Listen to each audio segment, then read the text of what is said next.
Welcome, explorers of mystery and seekers of truth. Today, you are about to embark on a journey unlike any other. A journey into legend, myth, and the hidden depths of history. For centuries, the story of Atlantis has fascinated philosophers, historians, and dreamers alike. A city said to be vast, rich, and unimaginably advanced, until it vanished beneath the waves. Was it real? Was it allegory? Or perhaps a forgotten memory of an ancient civilization swallowed by the ocean's fury?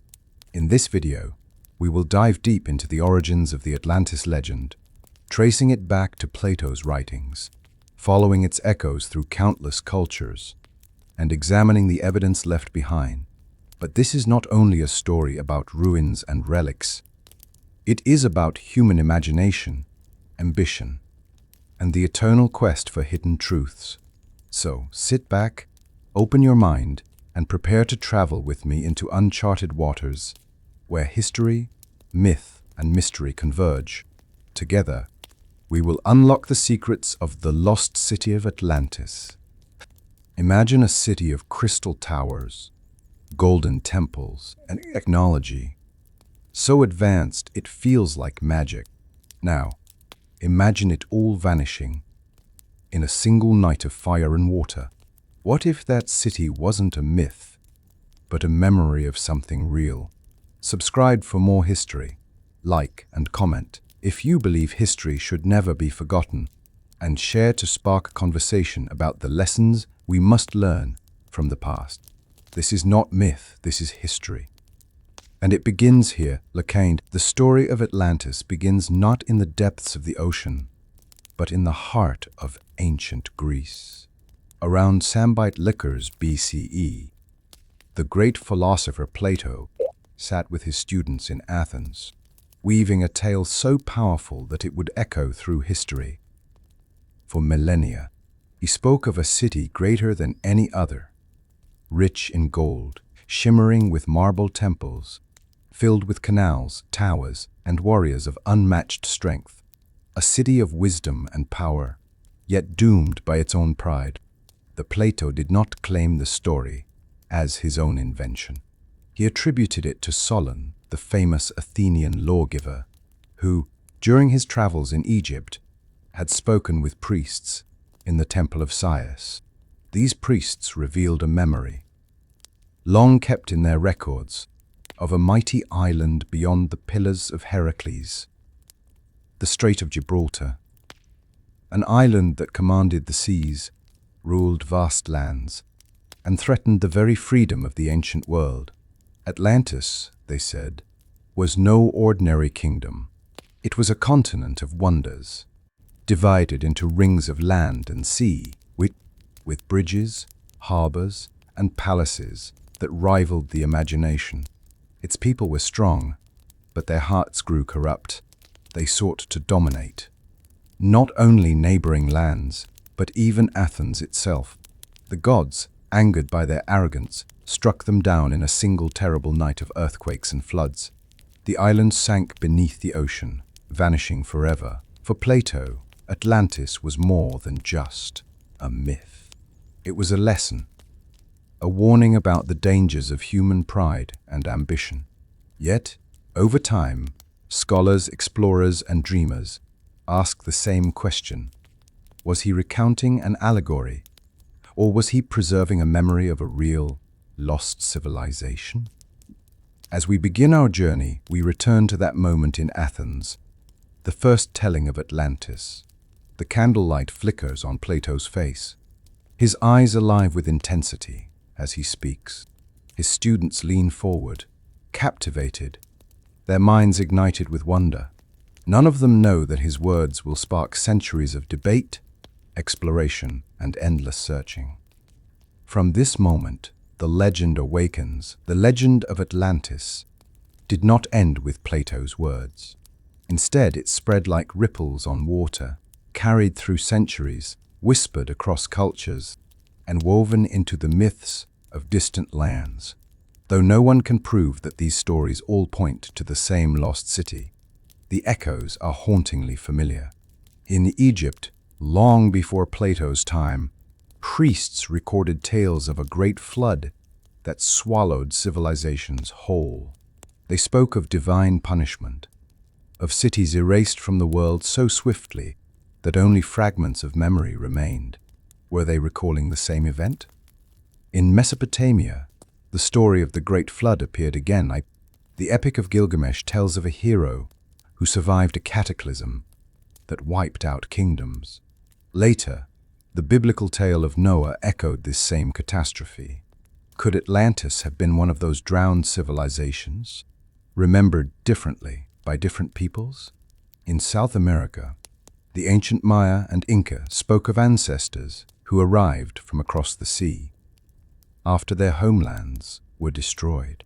Their myths recall shining cities swallowed by water, gods who fled from sinking islands, and knowledge carried across oceans. Was this coincidence or memory? Even in the Pacific, Polynesian myths tell of great lands lost beneath the waves. Across Asia, India's texts describe Dwarka, a golden city consumed by the ocean. Again and again, across continents separated by oceans, the same theme repeats. A mighty city rises, corruption follows, and then the sea reclaims it. Could it be that Atlantis was not a single place, but a memory preserved by humanity as a warning? Or perhaps it was one true city, whose story scattered into countless myths after its fall. The echoes in time leave us with more questions than answers. Yet one thing is certain: the memory of lost civilizations is universal. Atlantis was not the only city drowned by the sea, but it is the one name that endures, capturing our imagination across thousands of years. The city of Atlantis was no ordinary kingdom.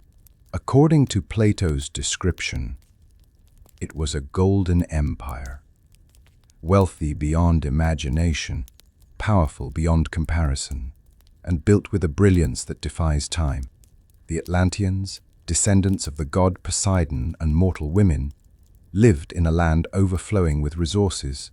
Gold and silver gleamed in their palaces. Precious orichalcum, said to glow like fire, was used to decorate their walls. Ivory adorned their temples. Their harbors were filled with ships, their markets bursting with goods from across the known world. Atlantis was not only rich in material treasures, it was rich in knowledge. At the heart of the empire stood the great temple of Poseidon, rising from the innermost ring of land. It was said to be a marvel plated with silver and gold, its roof shining with ivory, its walls etched with scenes of Atlantean conquests. Inside stood a statue of Poseidon himself, riding a chariot pulled by 6-winged horses, towering so high that it touched the temple ceiling. Around him, 100 Nereids, sea maidens, were carved in gold, their beauty unmatched. The city itself was designed in concentric circles, alternating rings of land and sea, linked by bridges and canals. The outer rings held farmland and homes. The inner rings contained palaces, harbors, and military training grounds. Ships could sail through its canals as easily as they sailed the open ocean. At its height, Atlantis was a kingdom of 10 kings, each ruling a portion of the empire, yet united under the bloodline of Poseidon. But with power came pride. The Atlanteans, once noble and just, began to hunger for more. Their armies grew stronger, their ships sailed further, and their desire for conquest began to overshadow their wisdom. The Golden Empire, for all its beauty and wealth, was slowly drifting toward corruption. And yet, for those who beheld it in its prime, Atlantis must have seemed like paradise. A city of gleaming towers, flowing canals, bustling marketplaces, and temples that shimmered under the sun. A jewel of the ancient world, one that would never be forgotten. At the height of its glory, Atlantis was not only a city of wealth and beauty, but also a mighty empire.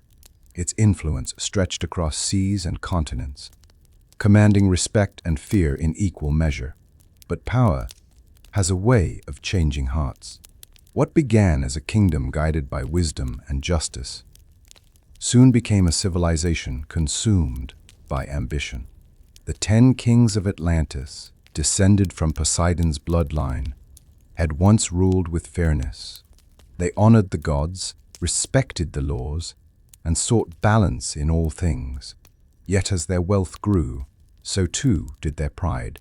They looked beyond their own shores, their eyes set upon conquest. Atlantis began to wage war. Its armies, clad in bronze and gold, marched across foreign lands.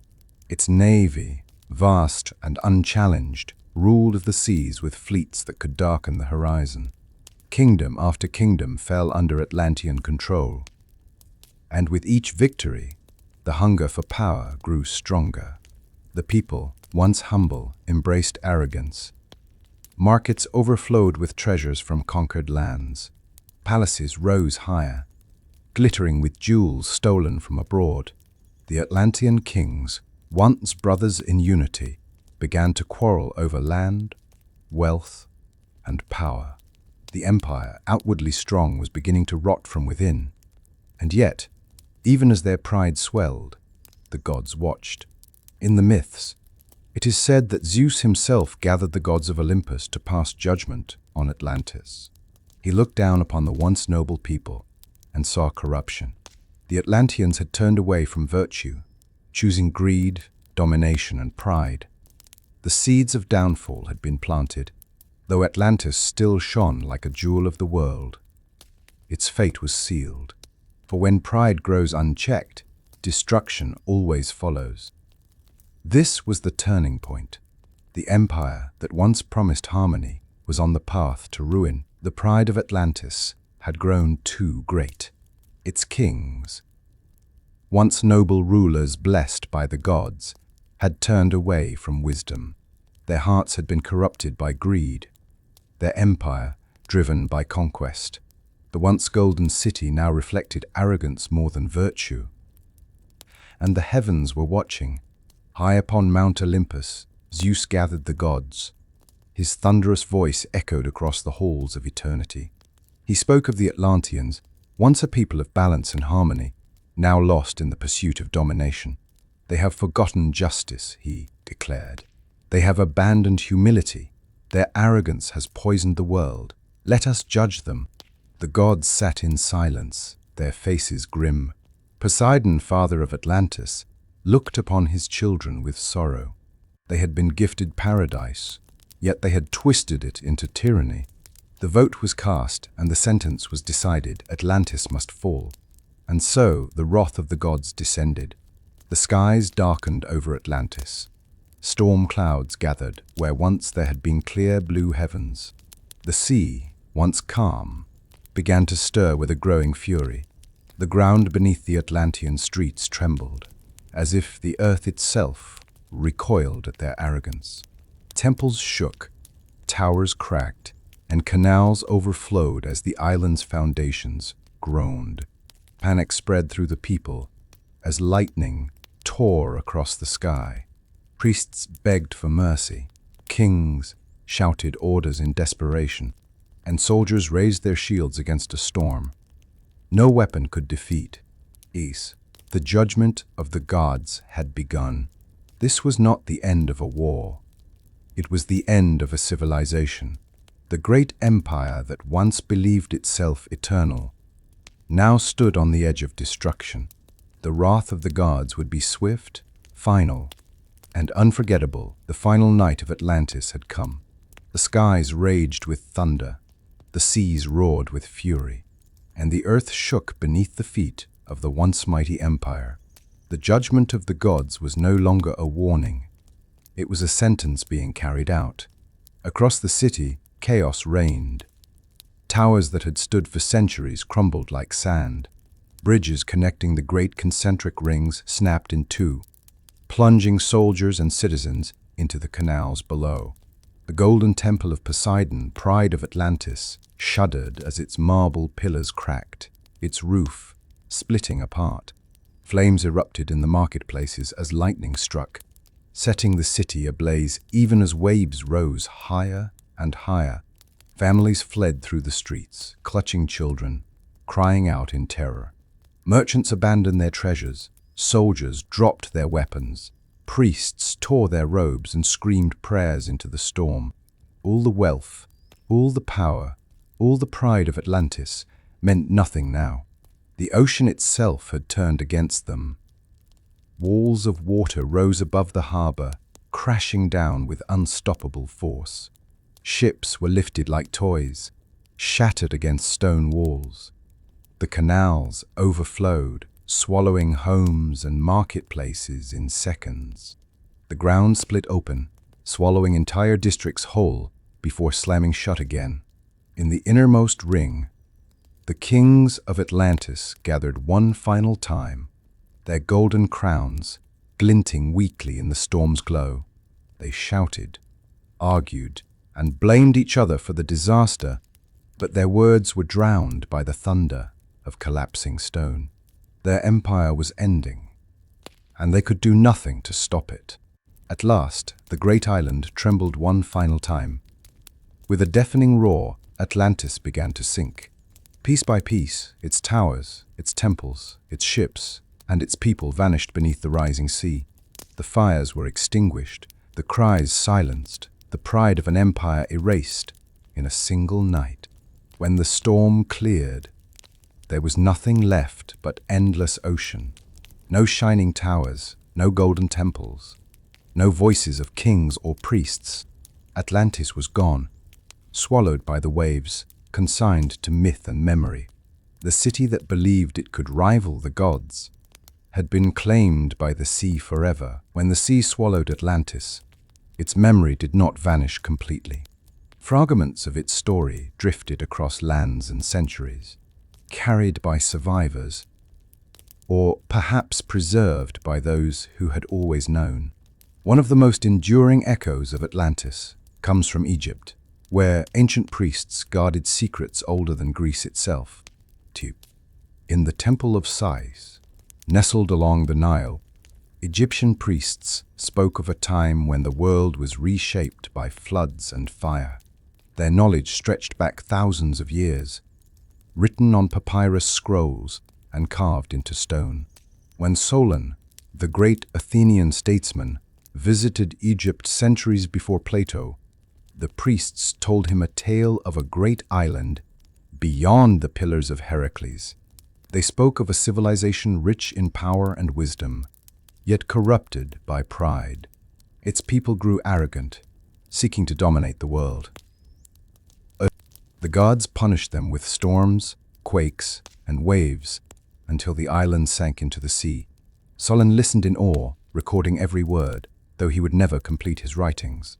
It was this account that Plato would later inherit, shaping the legend of Atlantis as we know it today. The Egyptians did not see Atlantis as mere myth. To them it was history, preserved in their sacred records, remembered in their chants whispered through generations. The priests claimed that Athens itself had once stood against the Atlanteans in a mighty war, victorious even as the island sank. But what did these Egyptian records mean? Were they memories of a real catastrophe, or symbolic stories meant to teach lessons of balance and humility? We may never know. What we do know is that without Egypt, Atlantis may have been forgotten entirely. In the flicker of torchlight inside the Temple of Sais, the priests guarded their secrets. Their voices, calm but powerful, echoed in the halls of stone. They spoke of cycles of destruction and rebirth, of civilizations that rise and fall, of the ocean's eternal hunger. And perhaps in those words we hear the first true echo of Atlantis. Long before their downfall, Atlantis was ruled by 10 mighty kings. According to Plato's account, they were descendants of Poseidon, god of the sea, and a mortal woman named Clito. Poseidon, enchanted by her beauty, raised an island hill and surrounded it with rings of land and sea, creating a paradise for his children. From this divine union came 5 pairs of twin sons, each destined to rule a portion of the empire. At the center of it all stood Atlas, the eldest, after whom the entire island was named. He became the first High King of Atlantis, his domain stretching across the central citadel, where the golden temple of Poseidon gleamed. His brothers ruled the surrounding lands, each entrusted with a region of the vast empire. Together, the 10 kings formed a council, bound by laws inscribed upon a golden pillar within Poseidon's temple. At first, they governed with fairness and unity. Each king respected the laws, and no one dared to break the sacred bond. Their meetings were filled with solemn vows, sacrifices, and offerings to their divine father. They swore upon the blood of Poseidon to remain just, to keep their people safe, and to honor the gods. But as generations passed, the kings grew distant. Wealth and power hardened their hearts. They began to covet more than their share, to envy each other's lands, to hunger for conquest beyond the council that had once stood as a symbol of unity became fractured by pride. Still, in their prime, the Atlantean kings must have seemed larger than life. Cloaked in gold and ivory, crowned with jewels, their presence commanded both reverence and fear. To their people, they were rulers blessed by the gods. To their enemies, they were conquerors who brought war on the waves. The tale of the Atlantean kings reminds us that even the noblest rulers can fall prey to ambition. They were born of gods, but they were undone by their own human flaws. In their hands rested the fate of Atlantis, and in their failure, the seeds of destruction were sown. The greatness of Atlantis was not only measured by its kings or its armies, but also by the marvels it built. The architecture of the city was unlike anything the ancient world had ever seen, an intricate masterpiece of design, engineering, and beauty. Plato described the capital as a series of concentric rings, alternating circles of land and sea, carved by Poseidon himself when he first claimed the island. Bridges and causeways connected the rings, while canals cut across the city like veins, carrying fresh water and guiding ships directly into its harbors. From above, the city resembled a vast mandala, perfect in symmetry, divine in its balance. At the very heart of Atlantis stood the great temple of Poseidon, towering and radiant. Its walls were plated in silver, its roof in gold, and its pillars sheathed in orichalcum, that fiery red metal prized above all others. Inside stood the colossal statue of Poseidon, riding a chariot drawn by winged horses. The statue gleamed so brilliantly that it was said to rival the light of the sun. Around him, golden figures of sea nymphs shimmered in the candlelight, their faces eternally frozen in beauty. Beyond the temple lay the royal palace, sprawling across the inner ring. Its halls were lined with marble, decorated with ivory, gold, and glowing orichalcum. Gardens overflowed with exotic plants, fountains poured crystal clear water, and music filled the air during lavish feasts. The city was alive with both grandeur and function. Harbors brimmed with ships, their sails catching the wind, as traders shouted across bustling marketplaces. Farmers tended fertile fields on the outer rings, producing enough food to feed the empire. Soldiers marched across training grounds, their armor flashing in the sunlight. Priests walked solemnly through marble courtyards, the scent of incense trailing in their wake. At night, torches lit the canals, their reflections dancing across the water. The city glowed like a jewel upon the ocean, so radiant that sailors claimed they could see its lights long before they reached its shores. So, for those who entered Atlantis, the architecture itself must have felt divine. A city not merely built, but sculpted by the hand of gods. It stood as proof of Atlantean mastery, both of nature and of art. Yet the same walls, towers, and temples that dazzled the world would soon crumble into ruins beneath the waves. But in its time, Atlantis was the wonder of wonders, the city where gods walked among men, and every stone whispered of. Atlantis was not just a city of splendor. It was a civilization centuries ahead of its time. According to ancient accounts, the Atlanteans harnessed technologies that even modern scientists struggle to understand.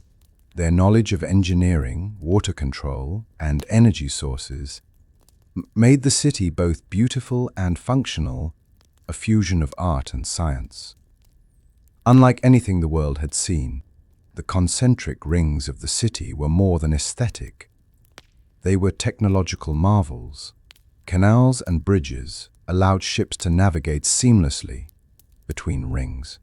Aqueducts channeled fresh water into every home, every palace, and even the great temple of Poseidon. Ingenious irrigation systems nourished crops on the outer rings, ensuring the population never went hungry. Atlantean buildings themselves were feats of engineering. Foundations were reinforced with stone and orichalcum, a mysterious metal said to radiate energy. Palaces were equipped with ventilation systems that kept interiors cool in the tropical sun. Lighting, powered by unknown energy sources, illuminated streets, temples, and marketplaces long after the sun had set. Even their military technology was extraordinary. Ships moved faster than any seen in the Mediterranean. Weapons and armor, made with precision and infused with unknown techniques, gave Atlantean soldiers an edge unmatched by any foe.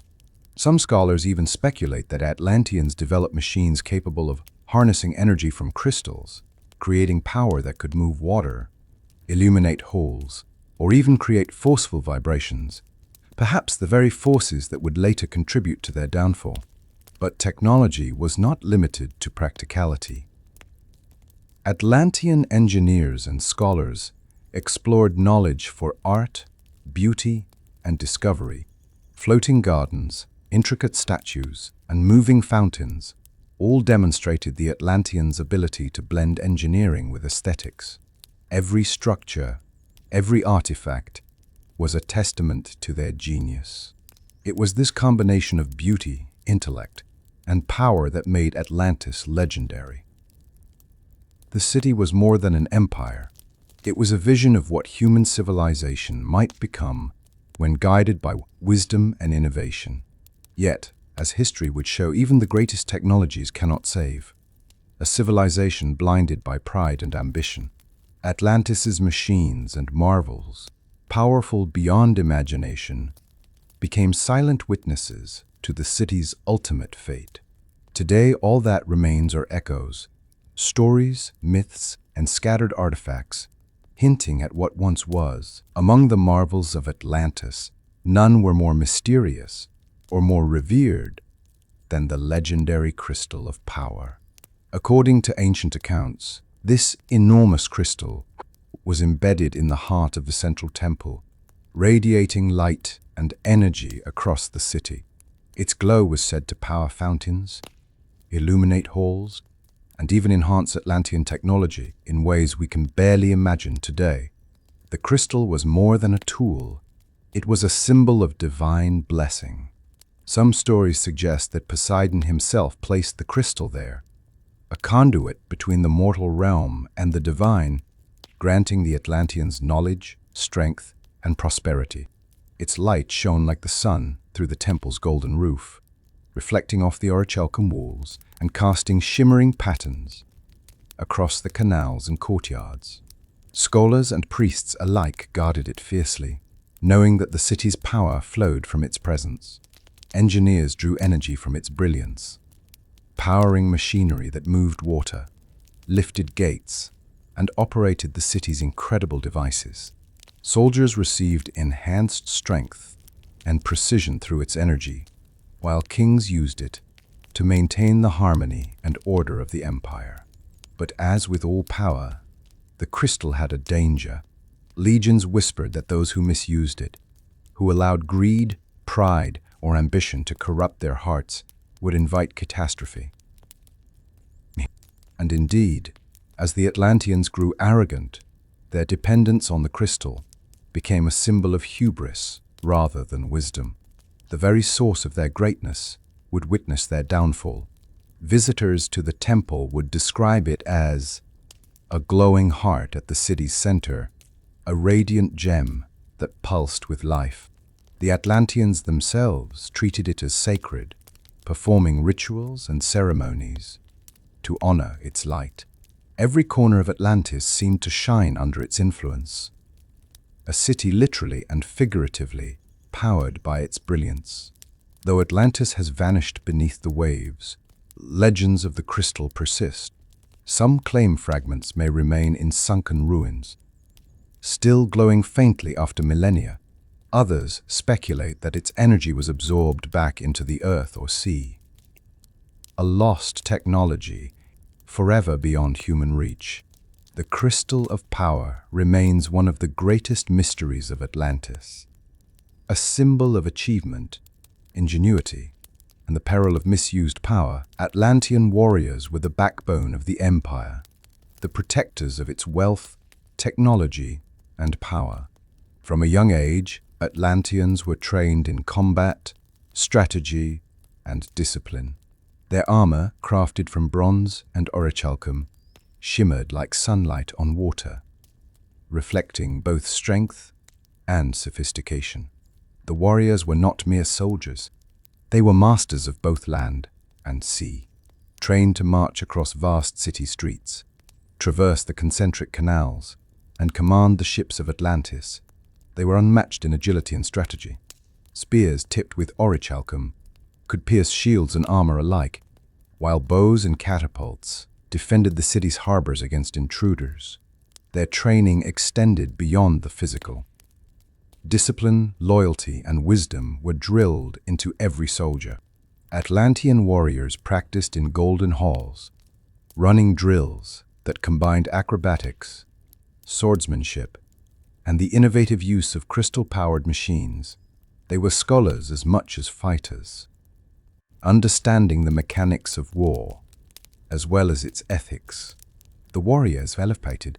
Citizens cheered as they performed drills and demonstrations, showcasing synchronized movements that seemed almost ritualistic.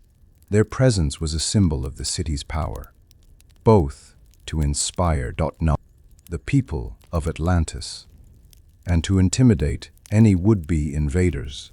Yet, even the mightiest warriors could not defend against hubris. Their strength, though unmatched, could not counter the wrath of the gods when Atlantis' pride reached its zenith. The warriors would eventually witness the collapse of the empire they had sworn to protect, a tragic testament to both human skill and human limitation. Despite their strength, the Atlantean warriors could not hold back the force of nature or the wrath of the gods. The ocean, long tamed by canals and dikes, rose against the city with unstoppable power. Waves crashed over the outer rings, sweeping away homes, gardens, and docks. Bridges that once connected the city's concentric rings broke apart like fragile toys. Atlanteans, from kings to citizens, fled in terror. Soldiers tried to hold the line, defending key points along the canals and harbors, but even their orichalcum-tipped weapons were useless against the surging waters. Ships, once symbols of Atlantean dominance, were lifted, tossed, and smashed upon the walls of the city. The temple of Poseidon, the heart of the empire, trembled as the ocean's fury reached it. Priests chanted frantically, attempting to placate the gods with rituals and offerings. Yet, their voices were drowned by the roar of the waves. Families huddled together, clutching children, watching in horror as the city's magnificent structures collapsed around them. For the first time in centuries, the Atlantean people realized the limits of their power. No strength, no wealth, no knowledge could withstand the ocean's relentless claim. Atlantis, once the jewel of the world, was reduced to ruins beneath the tides. Even as the city sank, some Atlanteans looked to the horizon, wondering if any trace of their civilization would survive. Their culture, their knowledge, their legends. They knew these might endure only in memory, stories, or the scattered remnants of their technology. The ocean had claimed all. Yet it could not erase the impact of Atlantis on the imagination of the world. The city's demise was total and absolute. Golden towers, silver temples, and crystal-powered machines vanished beneath the waves. The proud Atlantean warriors, kings, priests, and citizens alike were humbled, leaving only whispers and echoes for future generations to discover. Though Atlantis sank beneath the waves, few survived. Scattered remnants clinging to life among floating debris. Families, soldiers, and priests who had managed to escape the immediate destruction clung desperately to shattered ships, tree trunks, and rafts fashioned from the ruins of their city. The survivors drifted across the open ocean, battered by storms unleashed by the gods. Food and fresh water were scarce. Every wave threatened to swallow them whole. Yet, amid despair, human resilience emerged. Mothers held their children tight. Warriors protected the weak, and priests offered prayers, guiding their trembling companions through the endless expanse. These survivors carried more than their lives. They carried the memory of a civilization lost. They remembered the golden temples, the crystal of power, the shimmering canals, and the knowledge of Atlantean technology. Stories were shared among the survivors, retelling the greatness and the mistakes of Atlantis, ensuring that the lessons of their fallen city might endure. Over time, the survivors reached distant lands. Some found refuge on islands, others integrated into existing civilizations. They became wandering storytellers, architects, and teachers. In their tales, fragments of Atlantean knowledge spread across the world. Methods of irrigation, building, astronomy, and philosophy. Though the city was gone, Atlantis lived on in memory. Its legacy shaped human history, inspiring myths, legends, and dreams of a lost golden age. The survivors, though scattered and weary, became the seed of a new chapter for humanity, carrying wisdom, courage, and caution from a civilization that had touched the divine. The story of Atlantis, carried by survivors and whispered across lands, became the foundation for legend. From Egypt to Greece, from Mesopotamia to distant islands, tales of a golden city lost beneath the waves inspired awe, fear, and imagination. Solon, the Athenian lawgiver, recorded the Egyptian priests' accounts, which would later reach Plato. Scholars debated whether Atlantis had truly existed or was an allegory for human pride and ambition. Across generations, the legend grew, absorbing fragments of other cultures' flood myths and lost civilizations, creating a narrative that transcended time and geography. Merchants traveling the Mediterranean told stories of islands swallowed by the sea. Sailors warned of distant lands where golden towers once gleamed. In temples and marketplaces, storytellers wove the rise and fall of Atlantis into songs, plays, and oral traditions. Atlantis became more than a memory, it became a symbol. Its brilliance reflected humanity's potential for greatness. Its hubris, a warning against unchecked ambition. Architects, engineers, and rulers looked to the legend for inspiration, dreaming of cities that could rival the lost empire, yet mindful of the lessons engraved in history. Though the city no longer existed, Atlantis had achieved immortality. Its culture, knowledge, and myths became embedded in human imagination, a reminder that even the most magnificent civilizations can vanish, but their stories endure. Atlantis was gone, yet it lived forever in legend. Even after the city sank beneath the waves, the memory of Atlantis lived on, not just in stories, but in the stars. Ancient astronomers and priests claimed that Atlanteans had mapped the heavens with unmatched precision. They tracked planets, stars, and constellations, creating celestial charts that guided navigation and ritual. It is said that the Atlantean knowledge of astronomy was encoded into monuments and temples. Certain structures aligned perfectly with solstices and equinoxes, reflecting a civilization attuned to the cosmos. The central temple, with its radiant crystal of power, acted as both a spiritual and astronomical observatory. The light of the crystal, combined with the temple's alignment, created patterns that only the initiated could interpret. As survivors traveled to distant lands, they carried this celestial wisdom. Egyptian priests recorded the movements of stars and planets, Greek philosophers pondered the heavens, and Polynesian navigators crossed vast oceans, using knowledge that might have originated in Atlantis. The city's influence, it seemed, extended far beyond the material world, embedding itself in the fabric of human understanding. To the people who inherited these teachings, Atlantis became more than a city. It became a cosmic symbol. Its memory guided sailors, inspired scholars, and influenced architecture for centuries. Even as the waves claimed its golden towers, the stars reflected its light, ensuring that the knowledge of the lost civilization would endure. Atlantis, though vanished, remained eternal in the sky, a constellation of memory and wisdom for all who looked up with curiosity and wonder. Over centuries, Atlantis transformed from historical account to legend, interwoven with myths from every corner of the world. Greek philosophers debated its existence. Egyptian priests recorded its story in sacred texts, and sailors told tales of a lost island glowing on the horizon. Atlantis became a symbol, the pinnacle of human achievement, and a warning against hubris. Its golden towers, radiant temples, and crystal-powered devices inspired architects and scholars, while its tragic fall reminded rulers that pride and greed lead to ruin. Legends evolved differently in each culture. In Mesopotamia, Atlantis merged with the tale of great floods, like the story of Gilgamesh. In South America, myths of sunken civilizations echoed the Atlantean narrative.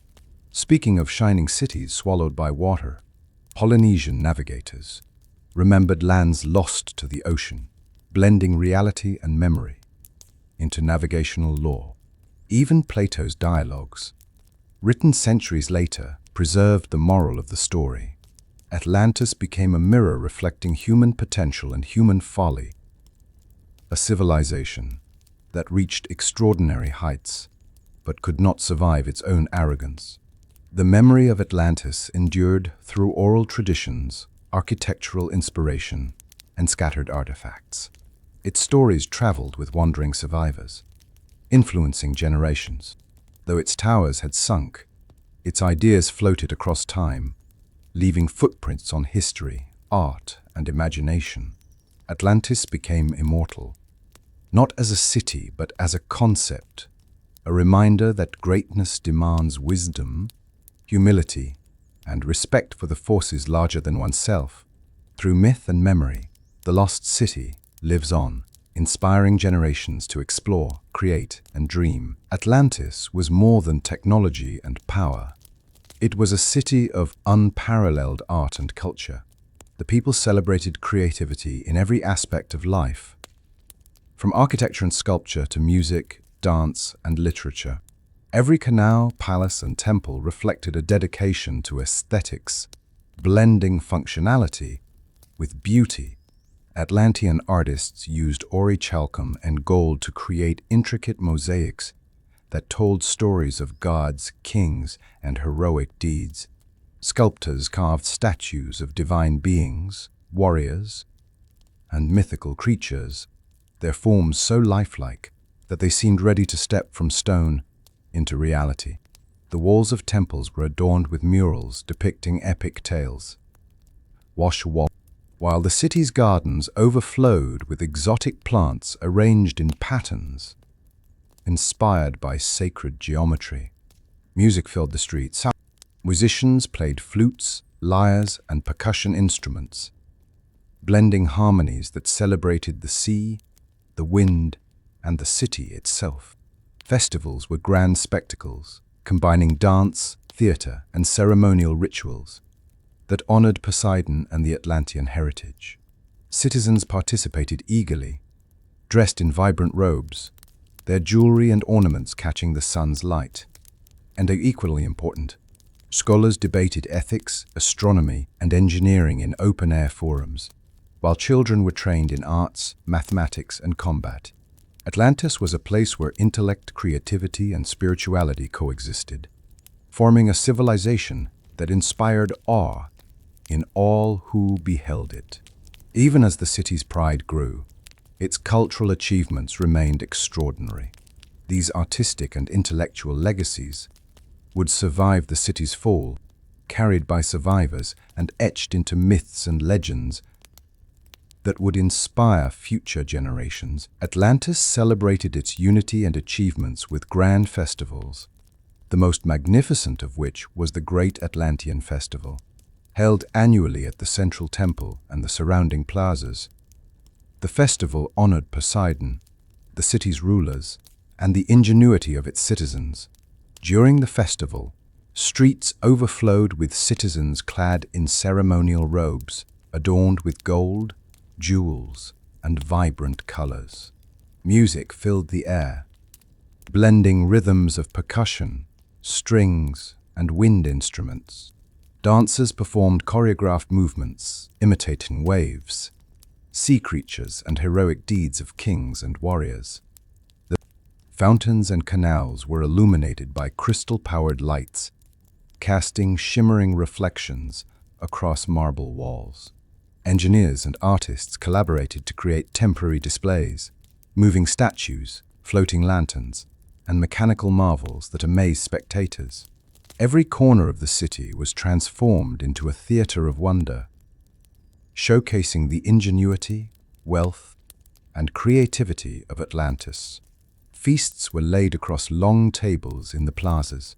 Chefs prepared delicacies from the empire's farthest reaches, fresh fruits, exotic spices, and rare seafood. Citizens ate, laughed, and celebrated together, united in pride and joy.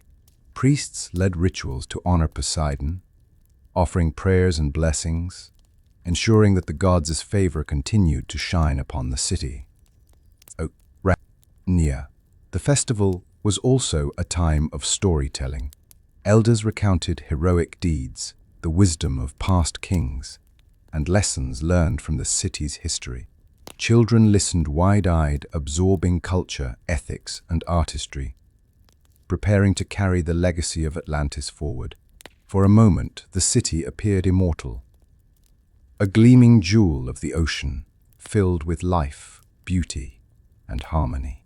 Yet beneath the joy, the seeds of pride and hubris quietly persisted, foreshadowing the trials that awaited the city in the centuries to come. Atlantis was a city of the sea, and its ships reflected its mastery over water.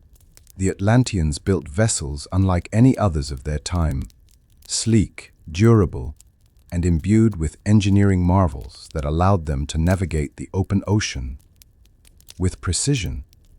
The ships were constructed from sturdy woods and reinforced with orichalcum fittings.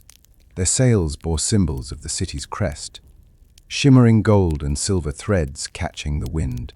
Some vessels were massive, capable of carrying entire regiments of soldiers and supplies, while others were smaller, agile, and designed for exploration and trade. Atlantean sailors were highly trained, learning navigation through the stars, currents, and winds. They could read the ocean as easily as the city's canals, charting courses to distant lands and returning with goods, knowledge, and stories of other civilizations. Maps and instruments, often crystal-powered, enabled unprecedented accuracy, making Atlantis a hub of commerce and discovery. Exploration missions carried ambassadors, scholars, and traders, spreading Atlantean influence far beyond the island. They traded exotic goods, shared knowledge of architecture, mathematics, and medicine, and returned with tales of distant cultures. Some even suggested that Atlantean exploration influenced early civilizations, leaving hints of their culture in architecture, astronomy, and mythology across the Mediterranean and beyond. The ships were not only practical but ceremonial. During festivals, they were adorned with gold leaf ribbons and lanterns. Sailors would race along the canals or glide into the harbor, their vessels gleaming in the sunlight, a testament to the city's ingenuity and the harmony of art and function. In every way, the Atlantean fleet symbolized the city itself, powerful, intelligent, and deeply connected to the natural world. Yet, even these remarkable ships would ultimately be powerless against the ocean that would claim their city. At the heart of Atlantis, nestled near the central temple, stood the Atlantean Library, a repository of knowledge unparalleled in the ancient world. The library contains scrolls, codices, and etched tablets documenting science, engineering, philosophy, medicine, astronomy, and art. Every piece of knowledge reflected centuries of observation, innovation, and divine inspiration. The halls of the library were vast, with towering shelves and intricate walkways. Crystalline light from the crystal of power illuminated every corner, allowing scholars to study even the most delicate texts. Atlantean librarians, trained from youth, carefully preserved each work, cataloging new discoveries with meticulous precision. This library was more than a place of study. It was a center of innovation. Engineers consulted its volumes to improve aqueducts, canals, and machinery. Astronomers plotted stars and planets, while philosophers debated ethics and governance. Even soldiers trained with strategies and techniques recorded in the library scrolls. Visitors marveled at its organization, where every text had its place and every idea connected to a broader network of knowledge. So, Atlantean architects designed the building to be both functional and awe-inspiring, with marble floors, gold inlays, and ceilings reflecting constellations. As Atlantis fell, many texts were lost to the sea, yet fragments survived, carried by fleeing scholars. Some say these fragments influenced Egyptian, Greek, and Mesopotamian learning, subtly seeding ideas that would shape civilization for millennia. The Atlantean Library symbolized humanity's pursuit of knowledge, a civilization's desire to understand the world, and the fragility of wisdom. When hubris blinds its keepers, even in ruin, the legacy of this library endures in myths, stories, and the inspiration it continues to provide to seekers of knowledge. The governance of Atlantis rested on the Atlantean Council, a body of 10 rulers, the descendants of Poseidon and Plato, who oversaw the empire's vast domains. Each king governed a section of the concentric rings, while the High King, Atlas, presided over the central citadel. Together, they maintained law, order, and the delicate balance between ambition and unity. The council convened in a grand hall of gold and orichalcum. Pillars engraved with the history of Atlantis rose high, and the floor depicted the city's concentric rings in intricate mosaic. Here, the kings debated matters of trade, defense, festivals, and technological innovation. Their decisions impacted the lives of all citizens, from farmers on the outer rings to scholars in the heart of the city. At first, the council functioned harmoniously. Each king respected the laws inscribed on the sacred pillars and upheld Poseidon's wishes. Yet, as generations passed, ambition and envy grew. Kings argued over territory, sought more influence, and challenged the authority of Atlas. These tensions, subtle at first, planted seeds of discord that would later contribute to Atlantis's downfall. Council meetings were dramatic. Kings dressed in ceremonial robes of orichalcum and gold, jeweled crowns gleaming under torchlight, debated with passion and fervor. Advisors whispered in their ears.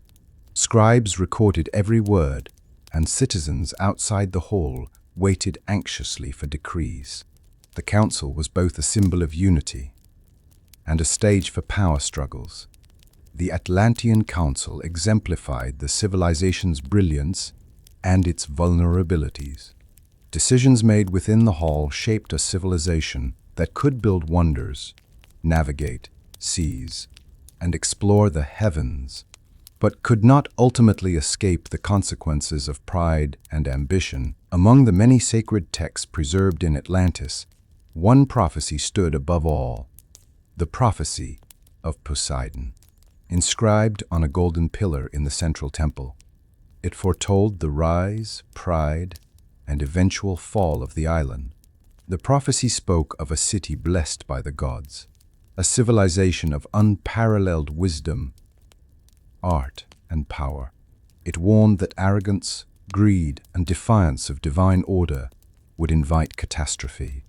The crystal of power, the canals, the technology, and the mighty warriors were gifts, but not guarantees of eternal survival. Priests recited the prophecy during festivals and council meetings, reminding kings and citizens alike of their responsibilities. Yet, human nature proved resistant. As generations passed, the prophecy was increasingly ignored. Kings argued over dominance. Engineers pushed the limits of technology for pride rather than need, and citizens became enamored with wealth and spectacle. The prophecy also foretold survivors who would carry the memory of Atlantis to distant lands.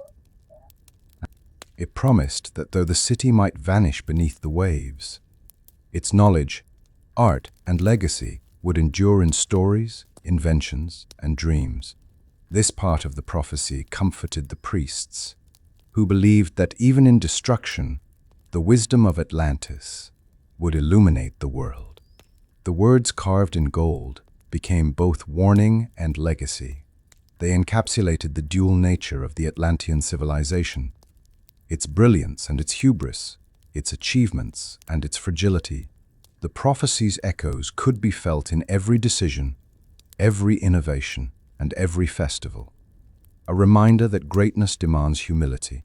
Ultimately, the prophecy of Poseidon captured the essence of Atlantis, a civilization capable of touching the divine, yet bound by the very human flaws that would determine its fate. The markets of Atlantis were a reflection of the city's wealth, ingenuity, and diversity.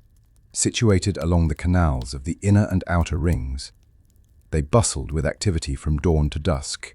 Merchants from every corner of the empire displayed their wares: golden jewelry, orichalcum tools, exotic spices, rare fabrics, and delicacies from the sea.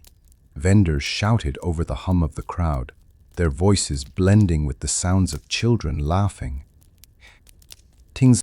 Musicians performing nearby, and the clinking of coins.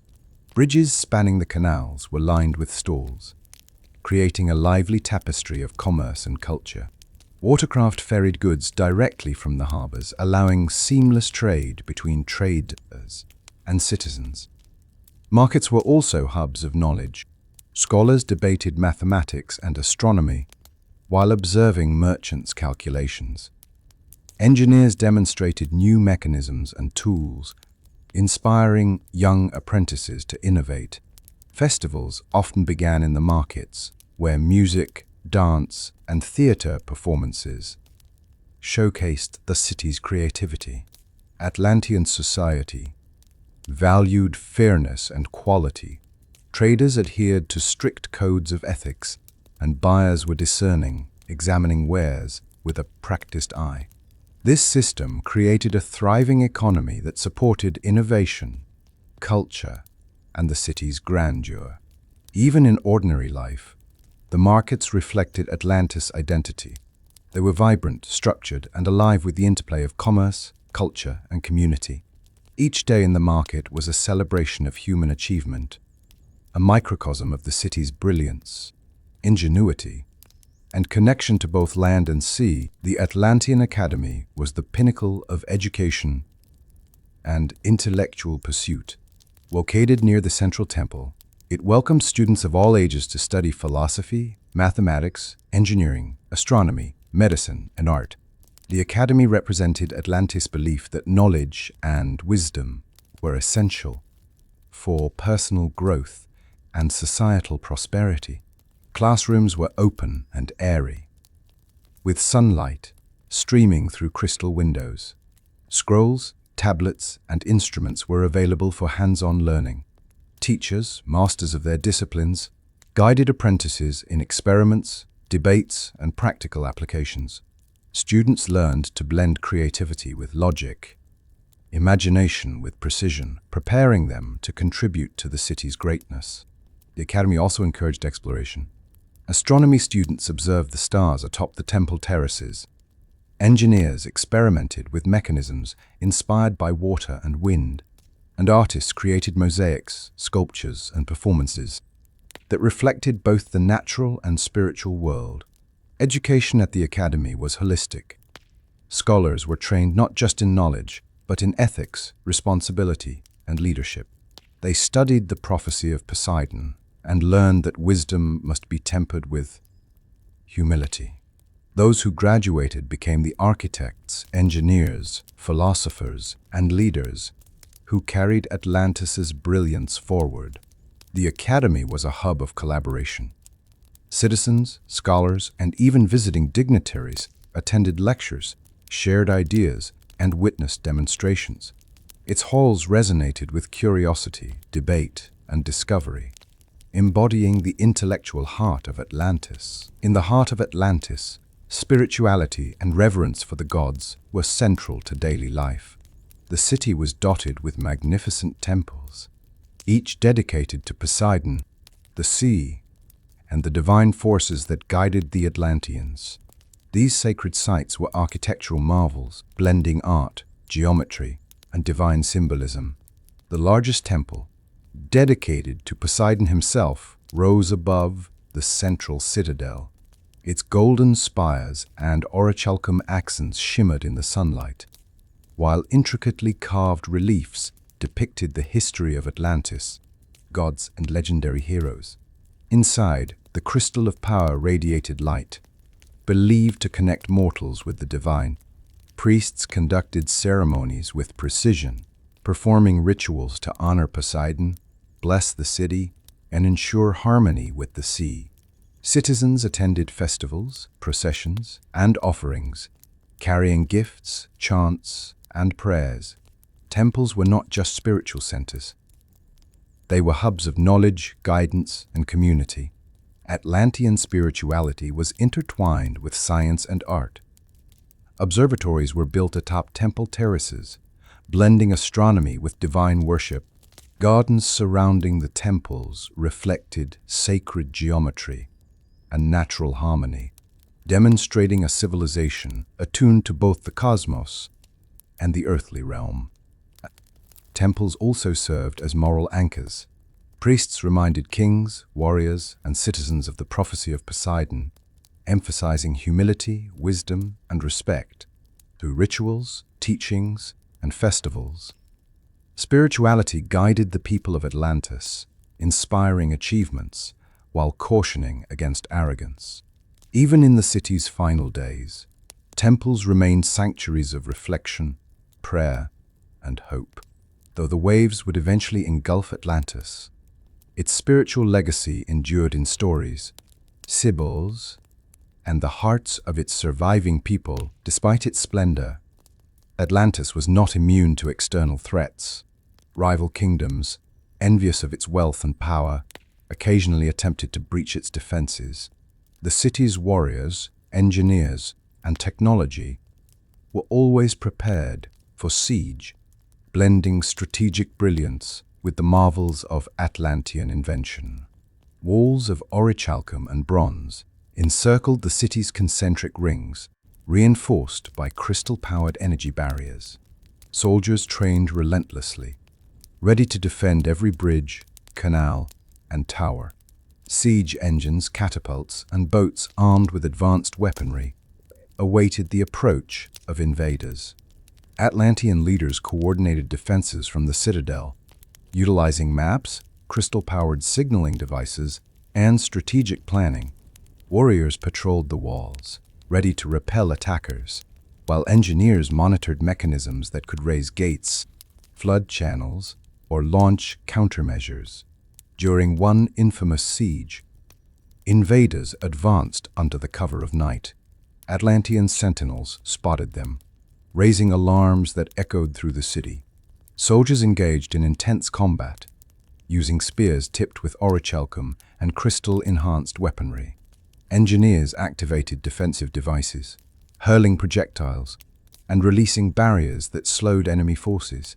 The citizens of Atlantis played a critical role, aiding in evacuation of vulnerable areas, providing support to the warriors, and maintaining morale. The siege tested the city's unity, bravery, and ingenuity.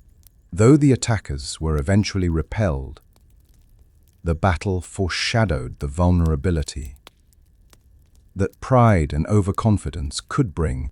The siege of Atlantis became legendary, a tale of courage, innovation, and strategy.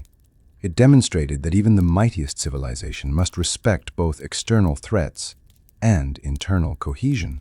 Lest hubris compromise its survival, Atlantis was renowned for its extraordinary technology, a fusion of science, magic, and innovation.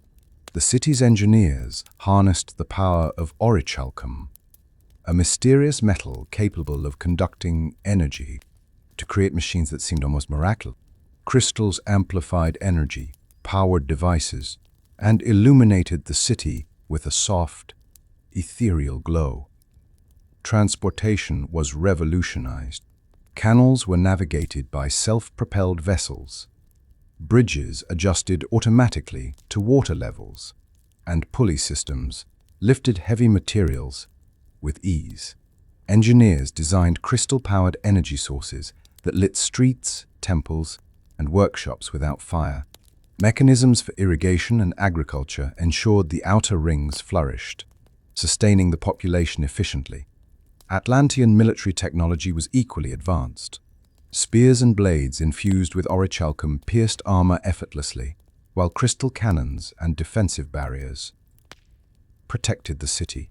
Even during festivals, marvels like moving statues, floating platforms, and mechanical animals delighted citizens, blending artistry with technology seamlessly. Inventors, apprentices, and scholars worked together, experimenting with energy flow, hydraulics, and mechanical design. The city was a laboratory of innovation, where curiosity, skill, and creativity combined to enhance every aspect of life. This technological mastery was a source of pride, a reflection of human ingenuity and the Atlanteans' connection to the divine. Yet such power required responsibility. Misuse could bring disaster, and history would later prove that even the most advanced civilization is vulnerable when hubris overrides wisdom. Atlantis' technological legacy would inspire future generations, influencing myths of flying machines, advanced weapons, and powerful energy sources. The Atlantean gardens were a marvel of nature and design, embodying the city's harmony between human ingenuity and the natural world. Spanning multiple terraces and islands, the gardens featured exotic flora, sacred plants, and geometrically arranged landscapes. They provided food, medicine, and beauty for the citizens. Water from the canals nourished fountains, waterfalls, and reflective pools, creating a serene atmosphere throughout the gardens. Flowers of vivid colors, fruits of unknown varieties, and towering trees formed a living tapestry, demonstrating careful study of botany and aesthetics. Crystal-powered irrigation systems ensured that each plant thrived, even in harsh seasons. Citizens, scholars, and children strolled the gardens, meditating, studying, or playing. Botanists documented rare species, experimented with cultivation techniques, and shared knowledge of medicinal plants. Artists found inspiration in vibrant blooms, sculpting statues or creating mosaics, reflecting the garden's patterns. Musicians performed softly among the trees, their harmonies blending with the sound of water. The gardens were also spiritual spaces. Certain sections were reserved for rituals, offerings, and meditation, connecting humans with the divine through the beauty of creation. Atlanteans believed that tending the gardens nurtured not only the body, but the soul, reflecting the balance between civilization, nature, and the god's will. The Atlantean gardens symbolized a civilization capable of immense creation, of blending science, art, and spirituality into a living masterpiece.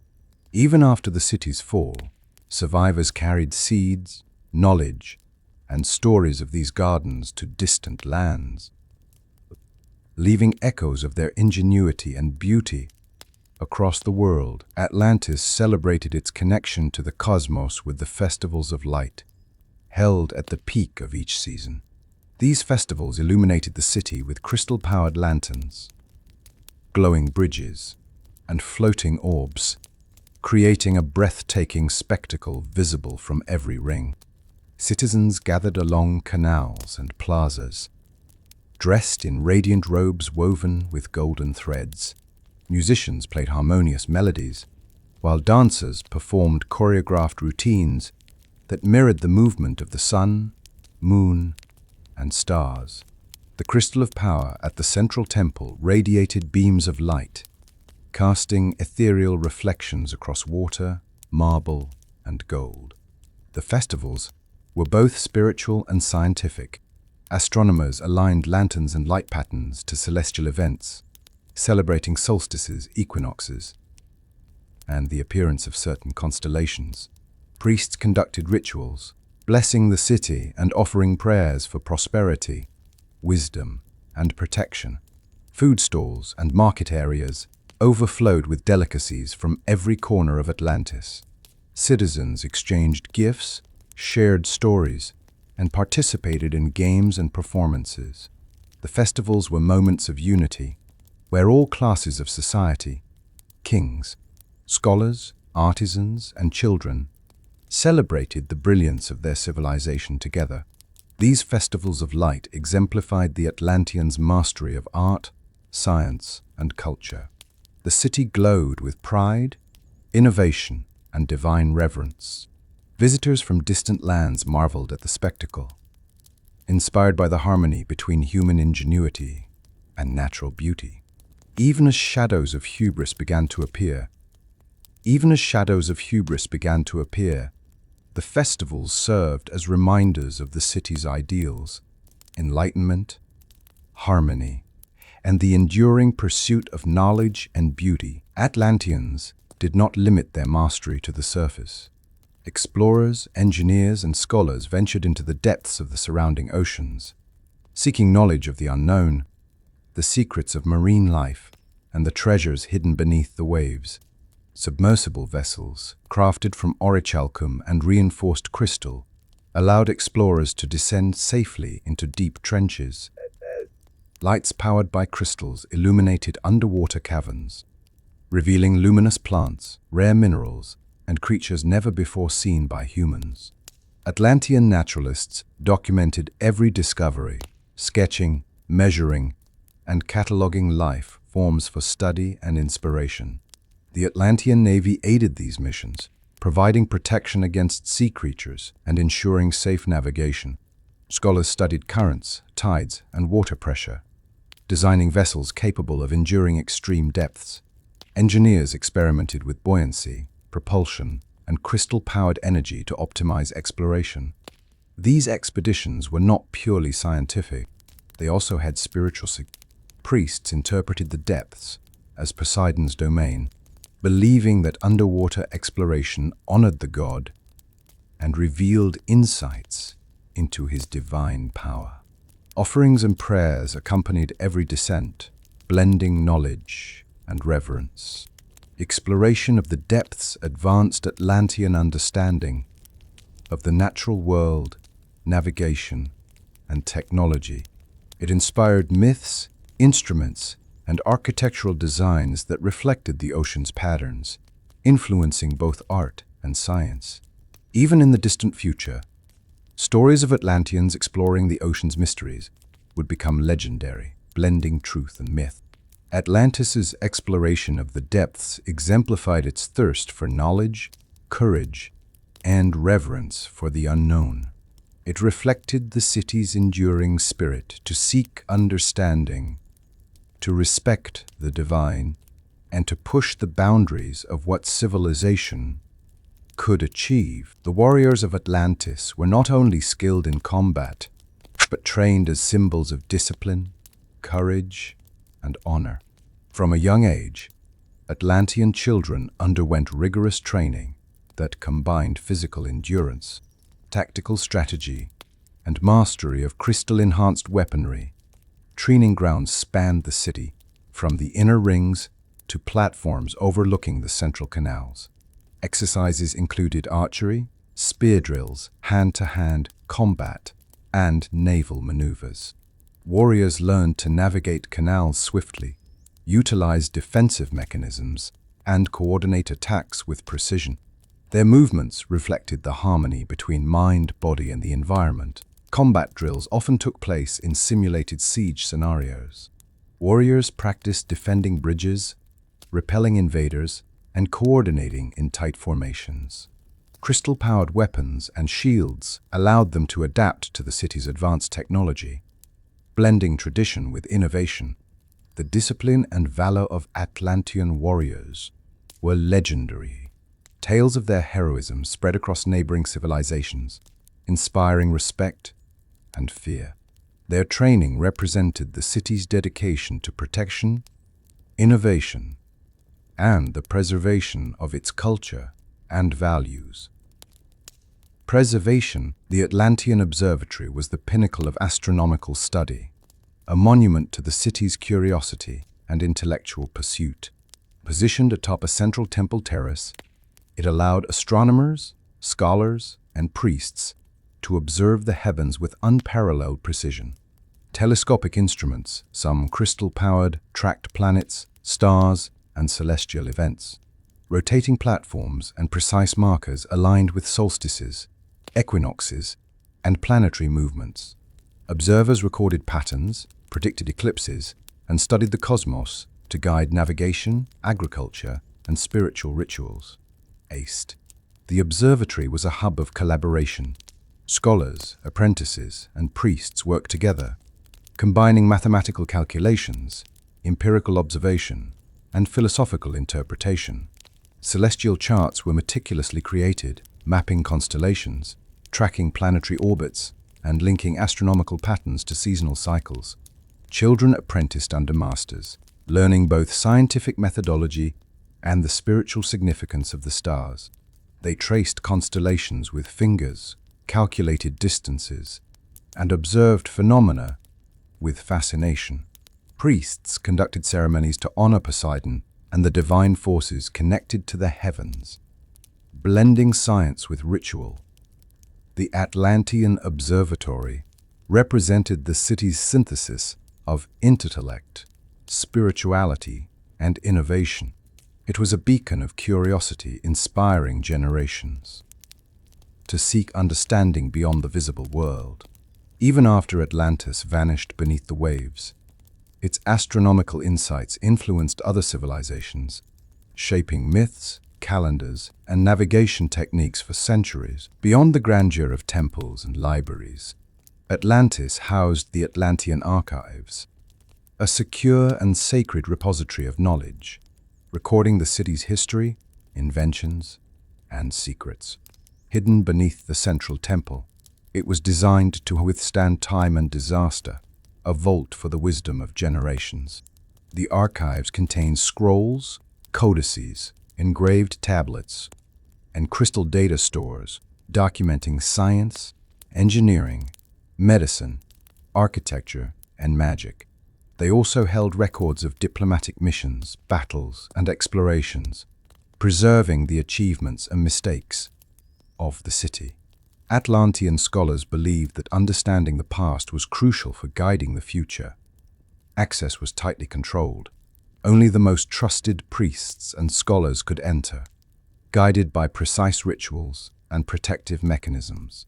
Crystal locks and energy barriers safeguarded the archives from fire, flood, or theft. Apprentices trained under masters, learning to decipher texts, maintain records, and ensure that knowledge endured. The Atlantean archives were both practical and ceremonial. Annual rituals celebrated the archive's importance, emphasizing responsibility, wisdom, and the city's divine favor. Kings, scholars, and citizens attended, reinforcing a collective respect for the preservation of knowledge. This sacred repository reflected the heart of Atlantis, a civilization aware of its brilliance, yet cautious of its fragility. The archives symbolized foresight, humility, and reverence for the continuum of knowledge, an enduring legacy. Even as the city faced the inevitability of its destiny, the serenity of Atlantis was shattered by a storm, unlike any in memory. The oceans, once allies, became enemies as violent waves and thunderous winds battered the concentric rings. Citizens watched in terror as the sky darkened, reflecting the divine warning foretold in the prophecy of Poseidon. Despite advanced technology, crystal-powered barriers and flood defenses struggled against the relentless surge. Engineers and soldiers worked feverishly, activating mechanisms and reinforcing gates. But nature's fury was overwhelming. Ships in the canals capsized, bridges crumbled, and towers shook under the assault of wind and water. Kings, priests, and scholars coordinated rescue efforts, prioritizing citizens' safety over possessions. Warriors defended vulnerable areas, guiding people through rising waters, while engineers attempted to stabilize crucial structures. Citizens clung to their families, praying, carrying children, and helping the elderly to higher ground. The storm symbolized the consequences of hubris. Atlantis, for all its brilliance, could not defy the sea indefinitely. As waves surged over walls and towers, the city's splendor, the temples, gardens, libraries, and archives, succumbed to the ocean's might. The people fled in desperation, some escaping to distant lands, carrying fragments of culture, knowledge, and stories that would survive for centuries. Even amid devastation, the city's legacy endured. The bravery, wisdom, and ingenuity of the Atlanteans became the foundation of legends, inspiring myths, art, and discoveries for future civilizations. Atlantis fell, but its spirit, recorded in archives, etched in stories, and carried in the hearts of survivors, remained immortal. As the storm intensified, the citizens of Atlantis faced the grim reality. The city could not be saved. The High King Atlas and council members coordinated a final evacuation, prioritizing life over legacy.